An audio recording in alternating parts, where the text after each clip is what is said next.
espero não me alongar muito. Às vezes não tem como, né? A gente começa a falar sobre a palavra de Deus e o assunto vai se desenvolvendo e se desenrolando e o tempo vai passando, né? Eu falei, inclusive, que nós vamos substituir aquele relógio lá por um relógio menor, porque o relógio grande, ele anda, o ponteiro anda muito rápido, né? Então vamos colocar um relógio menor, aí o ponteiro vai andar mais lento, mais devagar. Aí a gente ganha tempo com isso, né? Meus queridos, o título da mensagem de hoje chama-se Vencendo a Morte. Vencendo a Morte. É o título, então, da mensagem de hoje. Eu vejo que é um título bastante apropriado para esse dia, que é um dia de ceia, né? Onde vamos, então, celebrar a ceia do Senhor. Mas antes disso, eu quero convidá-los a ler comigo um texto, que está no livro de Provérbios, no capítulo 18, versículo 21, onde a palavra de Deus nos diz assim, não é eu que estou falando, isso é a palavra de Deus que nos diz assim, que a língua, ela tem poder sobre a vida e também sobre a morte. E as pessoas que gostam de fazer uso desse membro do corpo, né?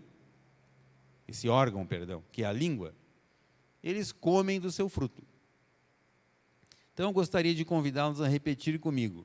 Em minha boca está o poder sobre a vida e sobre a morte.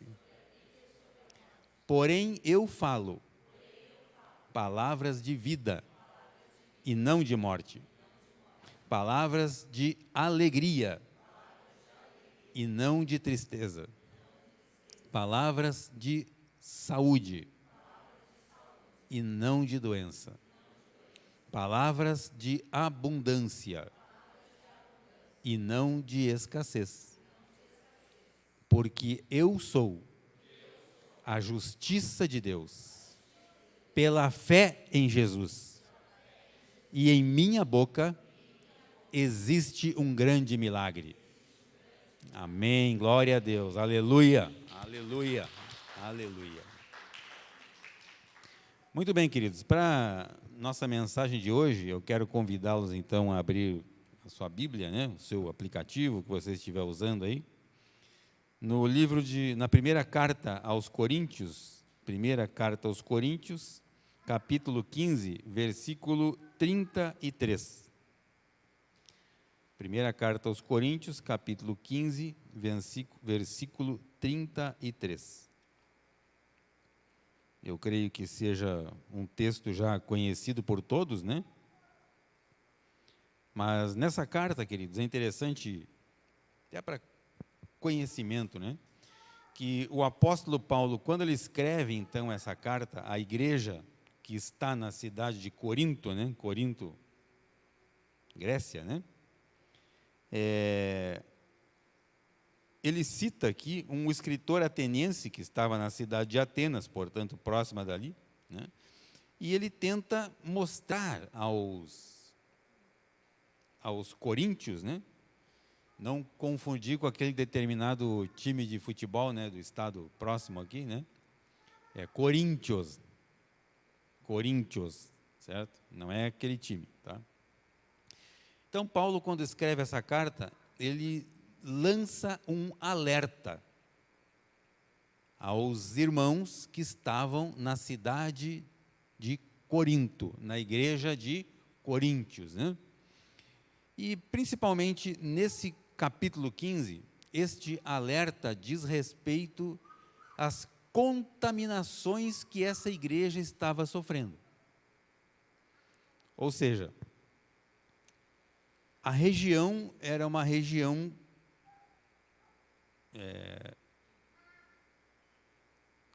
que cultuava deuses, como é que chama? Idólatra, isso, muito bem. Era uma região idólatra. Nós já falamos sobre isso em uma outra mensagem, né? Que, inclusive, se nós voltarmos no capítulo 13, um texto maravilhoso, né? Que fala a respeito do amor. Já foi citado várias vezes, né? Quando se fala sobre amor, usa-se esse 1 Coríntios capítulo 13.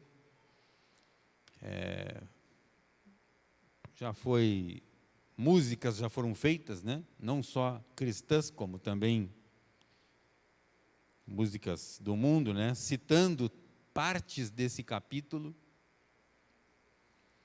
Casamentos, sim, também, exatamente. E nessa carta, no capítulo 13, Paulo, então, ele faz uma citação exatamente a respeito dessa idolatria que envolvia as pessoas dessa cidade. Né? Naturalmente, que esse capítulo ele fala sobre o amor, mas também Paulo ele fala sobre a idolatria que envolvia toda esta situação. Né? E agora, então, nesse capítulo 15, Paulo, novamente, ele traz à memória esta exortação em relação à igreja. E ele faz um alerta especificamente em relação àquilo que diz respeito às questões de comunicação. Comunicação, olha lá, está escrito ali, ó. Não se deixe enganar. 1 Coríntios 15, 33. Não se deixem enganar. Ou seja, existem muitos enganos acontecendo, ocorrendo por aqui.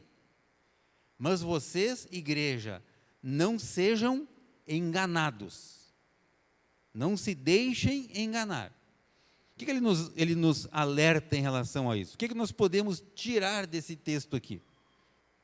Essa primeira parte, não se deixem enganar. Ele está dizendo o seguinte, queridos, a igreja, quando sofre engano, isso acontece porque as pessoas se deixaram envolver pelo engano. Pelas coisas que existem por aí. Aí ele continua. As más companhias corrompem os bons costumes. Naturalmente que ele envolve aqui situações familiares, né? E também situações da própria igreja. Quando ele cita aqui as más companhias, ele está se referindo também às más comunicações, às más conversações, comunicações poluídas, comunicações que têm um propósito. E qual é o propósito? Primeira parte do versículo, enganar. Enganar. Queridos, nessa região de Corinto, como era uma região muito idólatra, então naturalmente que a igreja, ela sofria, né? Ela sofria com discursos, com conversas a respeito dos ídolos, da força que os ídolos possuíam sobre as pessoas daquela cidade, certo? Como eu falei, esse escritor ateniense, né, chamado Menander, ele falava muito a respeito disso. E Paulo, então, ele traz essa exortação. Exatamente para que a igreja não se deixe envolver por más comunicações. Comunicações distorcidas.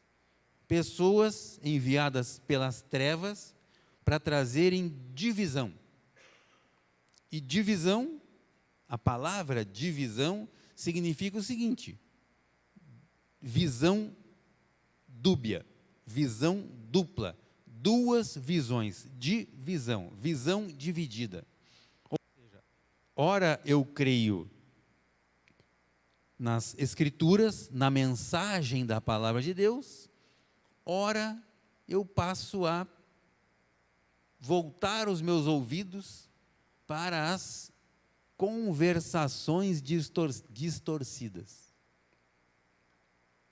E, queridos, no meio ou no seio da igreja, isto é muito comum, mas muito comum mesmo. E eu até arrisco dizer que cada vez mais, né? À medida que o acesso à comunicação, ela vem se desenvolvendo nos nossos dias, naturalmente que existem muitos comunicadores por aí. E esses comunicadores trazem mensagens que são mensagens reais, verdadeiras, pérolas, né? E outros comunicadores que naturalmente distorcem o conteúdo da palavra de Deus, o conteúdo das escrituras da palavra de Deus. Hoje, você não precisa ir na banca, pegar um livro, comprar um livro, uma revista, né? Quer dizer, dá para fazer isso também, naturalmente, né? Mas hoje a informação, ela está a um clique, né? Na ponta do nosso dedo. Você vai na internet, aí você encontra quase tudo aquilo que você quer, né? Coisas boas e também coisas não tão boas. Coisas reais e coisas distorcidas. Então, em outras palavras, este era um alerta que Paulo estava dando às pessoas desta igreja, ali de Corinto, né, nesse capítulo 15, certo? E quando nós falamos sobre isso, nós vemos que essas companhias, né, ou comunicações, como a gente pode dizer aqui, elas trazem associações. E todo tipo de associação, queridos, pode ser uma associação positiva ou negativa. Positiva quando eu me associo a uma pessoa que tem uma mesma visão, que está andando em uma mesma direção, e negativa quando eu me associo a alguém que tem outra visão. E exatamente o que estava acontecendo nestes dias. Não muito diferente dos dias de hoje. Certo? Não muito diferente dos dias de hoje. Hoje nós temos condição de fazer essa escolha. Basta colocar o pezinho ali na calçada, você já é levado a ter informações diferentes daquela que nós estamos recebendo aqui. Só que eu posso me envolver com isso, ou seja, me associar a essas informações ou não. Como Paulo cita, né? Não se deixem enganar. Eu posso me deixar envolver pelo engano, ou eu posso manter a minha posição. Eu posso decidir escolher naquilo que eu vou crer. Eu decido manter a minha fé na palavra. Ou eu posso me deixar envolver, me deixar enganar.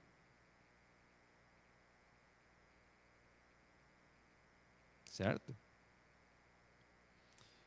E juntamente com isso, queridos, existem os frutos, né? Que são os frutos, aquilo que nós lemos agora há pouco aí. Interessante é que, quando o nosso adversário, né? Quando o diabo ele decide enganar alguém, nem sempre ele ataca diretamente essa pessoa. Então, o inimigo, ele escolhe alguém que ele vai atacar. E nem sempre isso acontece de uma forma direta. Certo? Algumas vezes, como que isso acontece? Olha só que interessante. Pode ser criada uma certa ilusão E esta ilusão, ela ocorre na forma de questionamentos. A gente sabe, um dos maiores questionamentos que nós, inclusive, temos ouvido dentro da igreja, ou nas igrejas, que é aquele famoso, mas não é bem assim.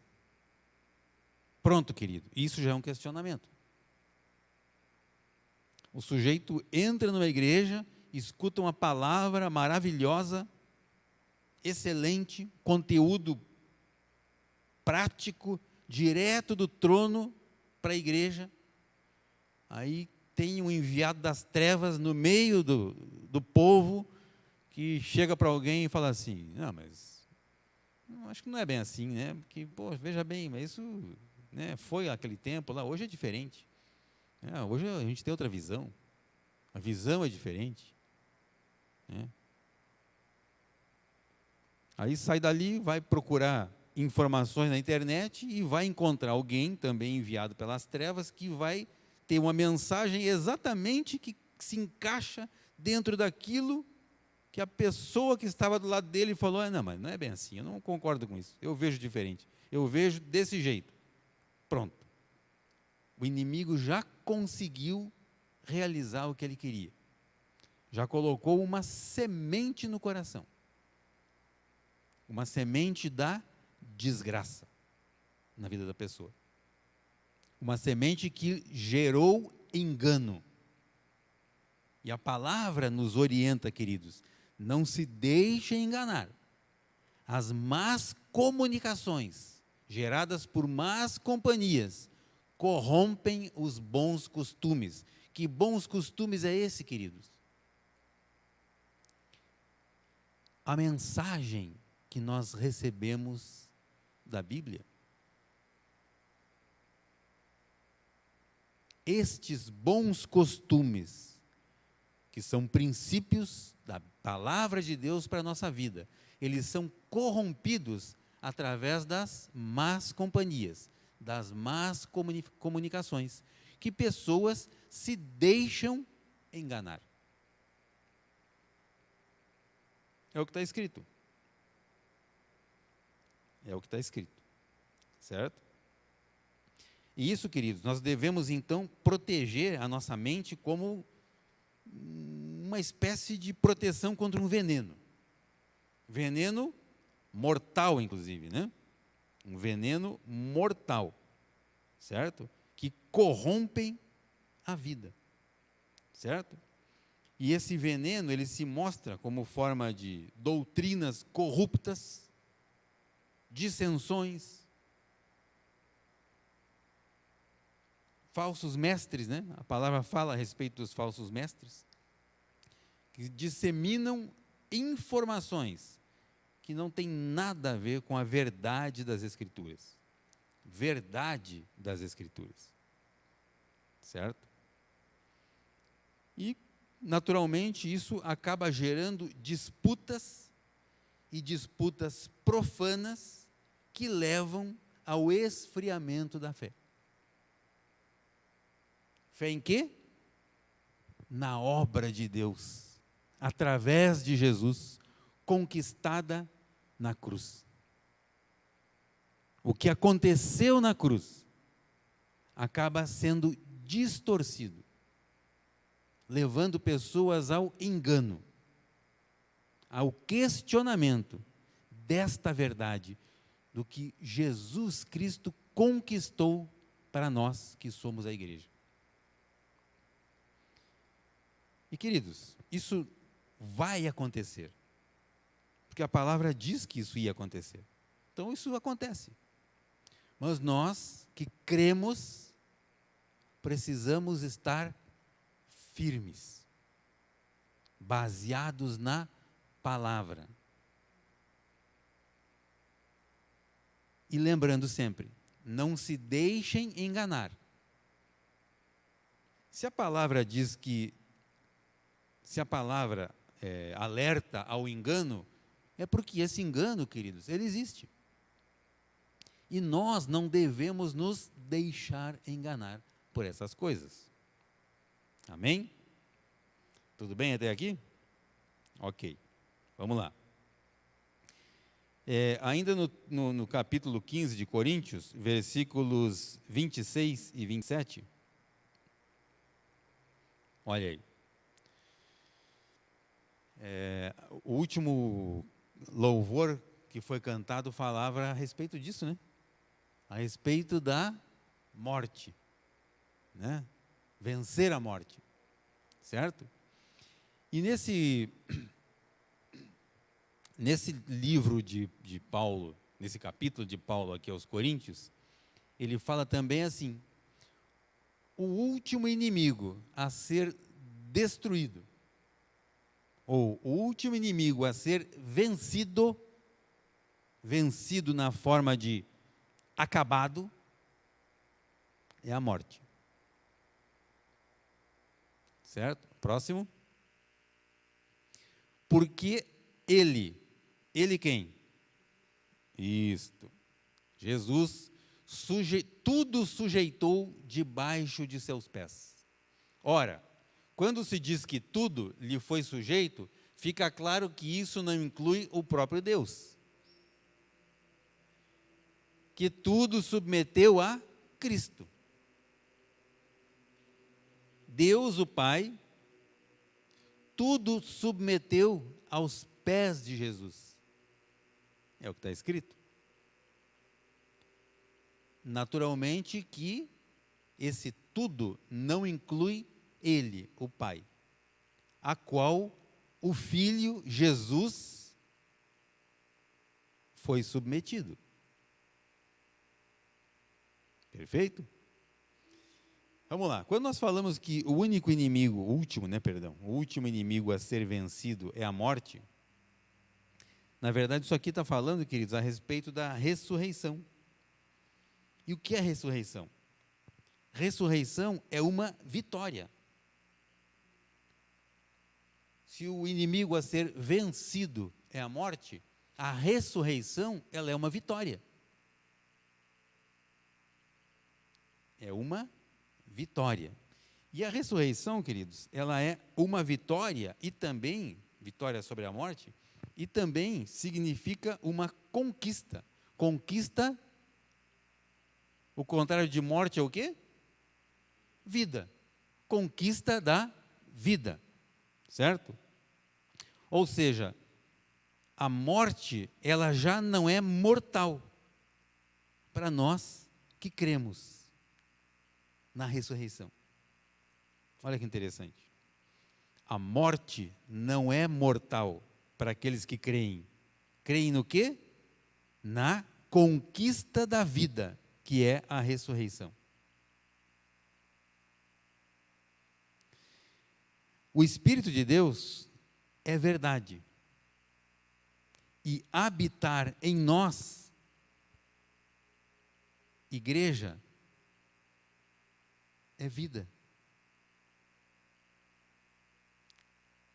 É a conquista da vida. Ou seja, nós fomos salvos, não fomos salvos? Algumas semanas atrás nós vimos, né, uma historinha ali, através de uma linha do tempo, onde falava a respeito da queda, período da morte, lei, depois a graça, Jesus, né? Enfim, todo um quadro, todo um contexto onde falava a respeito disso.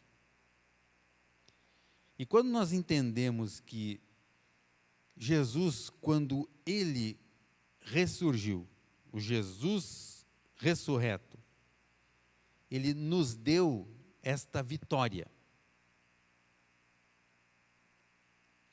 Então, à medida que eu creio nesta vitória de Jesus, eu recebo também esta vitória para a minha vida.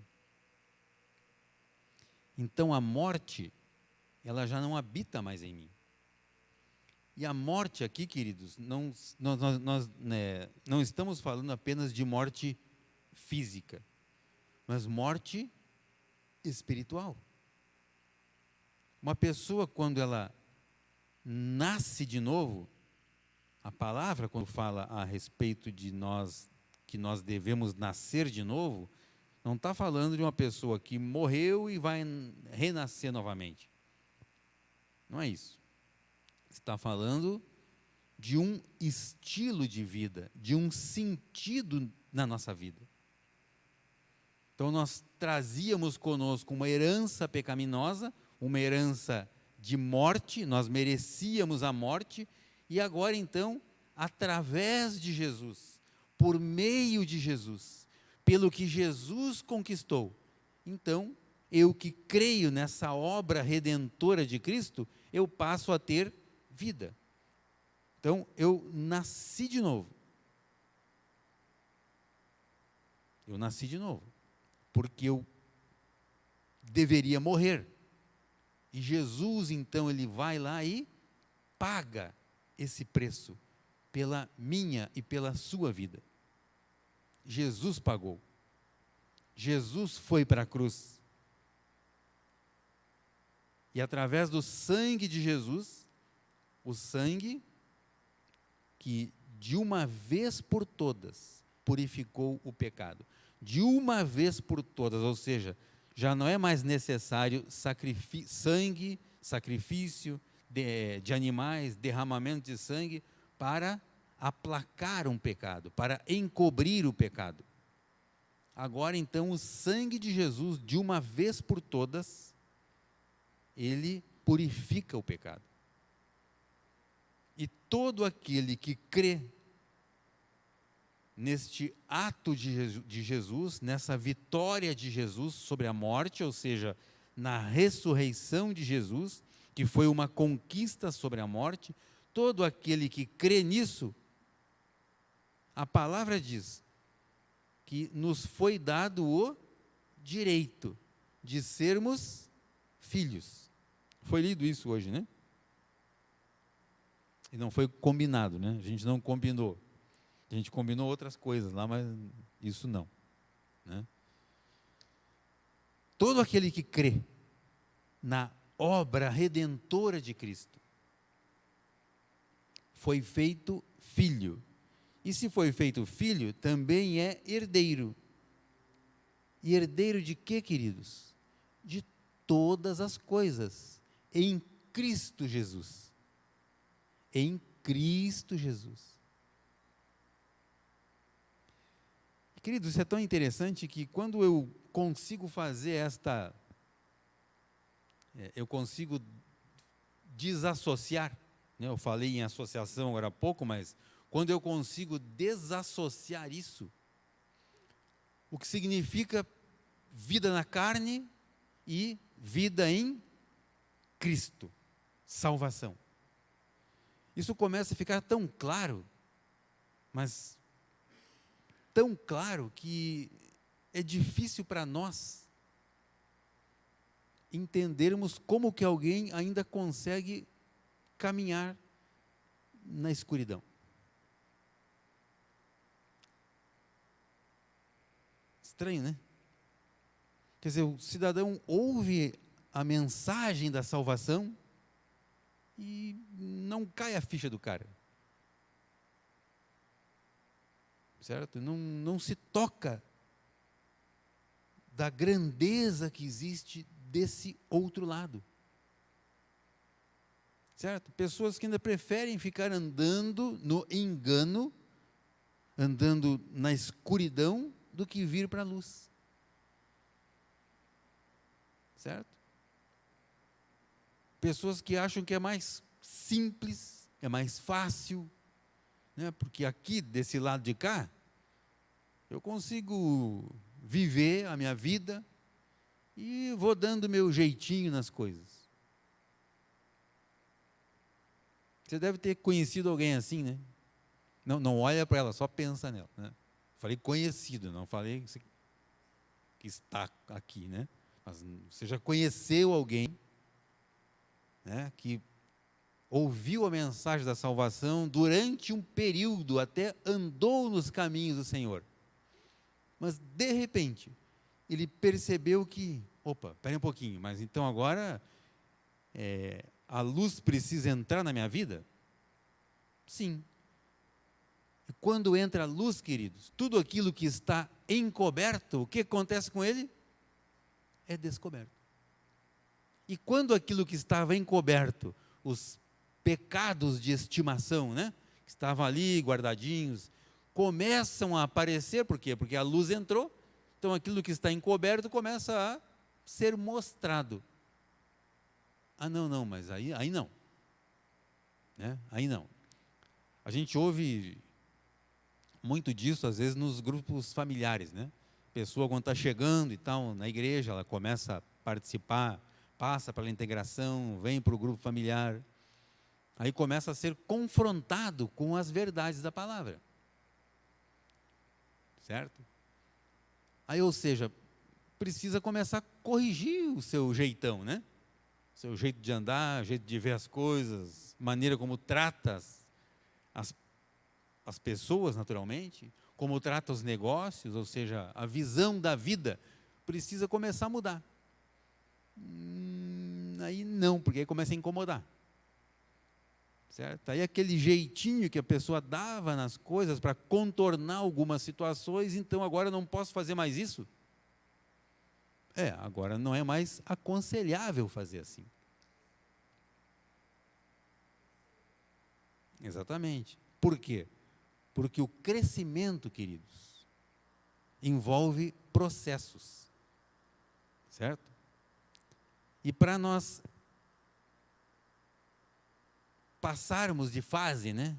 Para passarmos por esses processos, naturalmente, algumas coisas nós vamos ter que deixar para trás. E esse deixar para trás, muitas vezes, envolve aquele jeitinho, né? Aquele ganho fácil, né? Enrolava, fazia um negócio, enrolava numa situação ali para se beneficiar. Quer dizer, então, que isso não está certo? Sim, isso não está certo, porque para você lucrar, alguém vai ter que perder. E não é assim que funciona. Pela palavra de Deus, não é assim que funciona. Nós devemos ter lucratividade, ter rendimento no nosso trabalho? Sim, mas de uma forma justa, clara, honesta.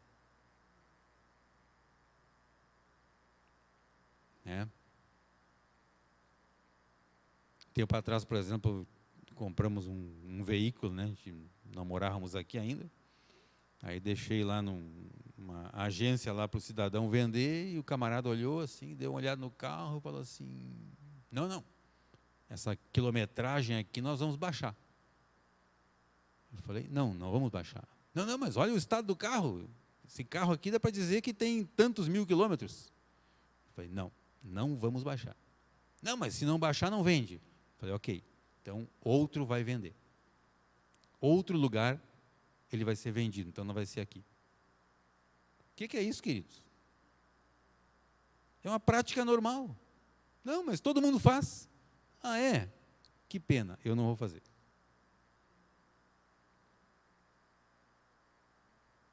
É assim, queridos. O que é deixar a luz entrar? É começar a evitar essas coisinhas. Certo? Ou seja, consertar aquilo que estava errado.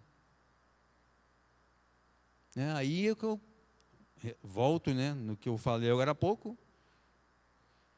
No meio das pessoas, tem alguém lá e fala assim: não, mas nada a ver. É só... Isso todo mundo faz, é normal fazer. Ok. Os outros podem fazer.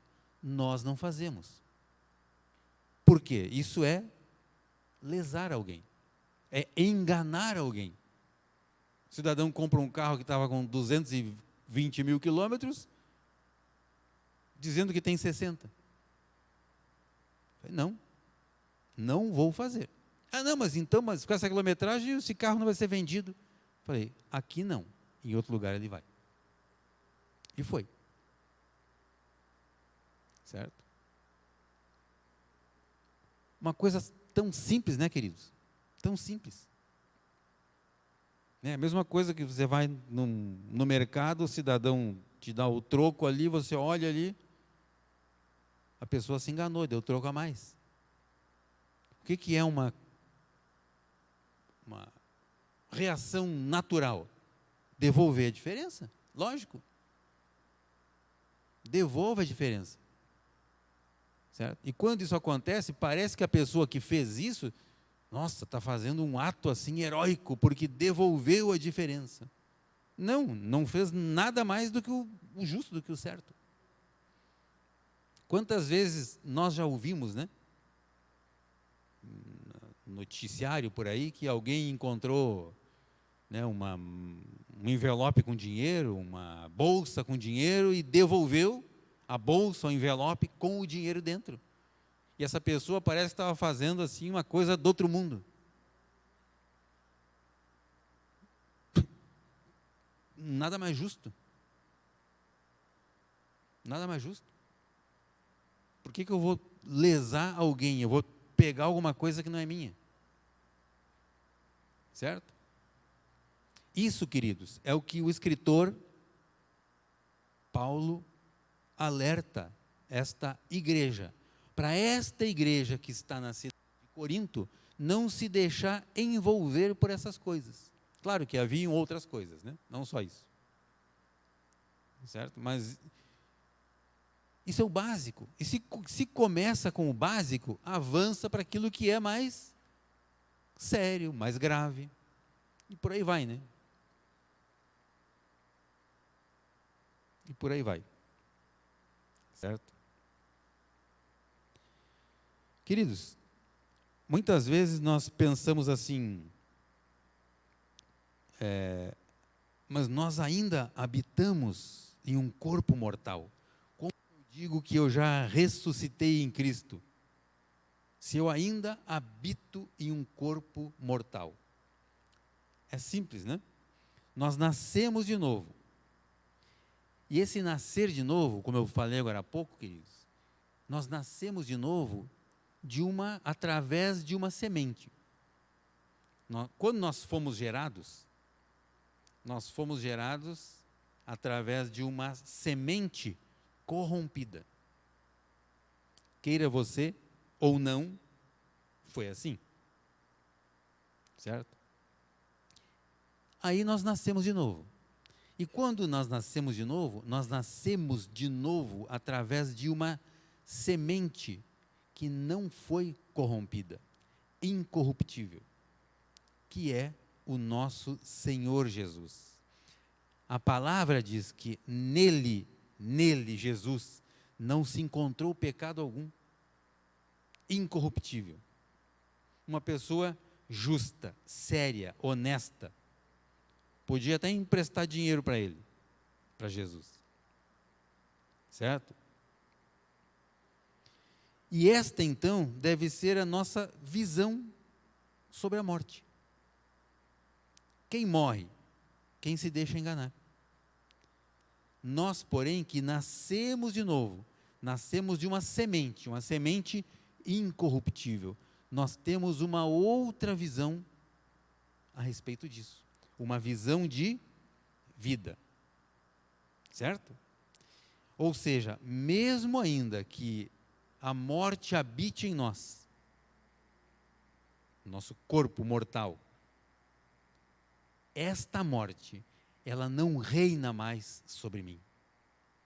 Por quê, queridos? A partir do momento em que eu decidi aceitar a Jesus como meu único Senhor e Salvador, eu passo do império das trevas para o reino do seu Filho amado, o reino do Senhor Jesus. Então, nós vencemos a morte. Assim como Jesus ressuscitou, ele conquistou a vida, venceu a morte, da mesma forma, nós vencemos a morte, porque nós temos vida, e vida nele, através de Jesus. Amém? Queridos, e esta deve ser a nossa fé. É assim que eu vejo o mundo. É assim que é a minha visão a respeito das coisas. nós temos vida, e vida em abundância. Vida essa conquistada por Jesus na cruz. Quando Jesus decidiu se entregar, entregou-se a si mesmo e morreu na cruz. Teve morte de cruz. Ele teve o seu corpo moído. Antes de ir para a cruz, ele sofreu bastante. Subiu na cruz, derramou o sangue precioso dele, para que todo aquele que nele crê, creia no nome de Jesus e também naquilo que aconteceu na cruz. Todo aquele que nele crê não pereça, mas tenha vida eterna. Queridos, nós que cremos em toda essa obra redentora de Jesus, nós temos a vida eterna. A vida eterna é hoje, queridos. Você passou da morte para a vida, quando você passou a crer nisso que nós estamos falando aqui. Portanto, isso nos pertence. A vida eterna nos pertence. E em memória ao que Jesus conquistou na cruz, nós celebramos então a ceia. Nós temos este momento de ceia. Amém? Que nós teremos agora. Amém? Vamos chamar as crianças? Isso. As crianças e o Sandro e a Cláudia também. Isso.